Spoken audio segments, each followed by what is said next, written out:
साहिवाल दरियाए रावी में दिन ब दिन सैलाबी सूरत हाल शिद्दत इख्तियार करती जा रही है। दरिया के किनारे बसने वाले लोगों को शदीद परेशानी का सामना है, लेकिन जिले इंतजामिया खामोश तमाशाई का किरदार अदा करने लगी।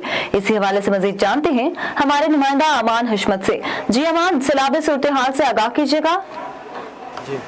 जी बिल्कुल, हालिया मानसून बारिशों की वजह से दरियाई रावी में भी सैलाब की शिद्दत इख्तियार हो चुकी है, जिसकी वजह से फसलों को भी काफ़ी नुकसान पहुंचा है और जो इसके साथ छोटे मोटे घर जो दरिया के किनारे बनाए गए हैं वो भी दरियाबूद हो गए हैं और इंतजामिया की तरफ से यहाँ पे कोई इकदाम नहीं किए जा रहे। हमारे साथ एक शहरी मौजूद हैं, इसी हवाले से उनसे बात करते हैं कि उनको किन मुश्किलात का सामना करना पड़ रहा है। जी बताइएगा। भाई दरिया रावी में बहुत सैलाब आ चुका है, फसलें तबाह हो चुके हैं, हमारे घर तबाह हो चुके हैं, हम दरिया के किनारे पर रहते हैं। तो इंतजामिया की जानब से कोई इकदाम यहाँ पे नहीं की जा रहे? नहीं, कोई इंतजाम नहीं कर रहे। हाँ जी। और डीसी की तरफ से जो डीसी साहब का नंबर दिया गया था हेल्पलाइन के लिए, तो उस पर आपका बात नहीं हो रही? उस डीसी साहब का नंबर पर कोई भी नहीं बात हो रही, कोई उठा नहीं रहा नंबर।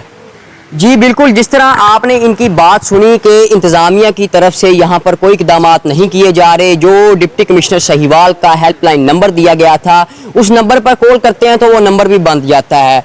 हमें मुश्किलात का सामना करना पड़ रहा है, हमारे माल फसलों को नुकसान हो रहा है, उस नुकसान की भरपाई कौन करेगा? जी बहुत शुक्रिया हमें तफसीलात से आगाह करने के लिए।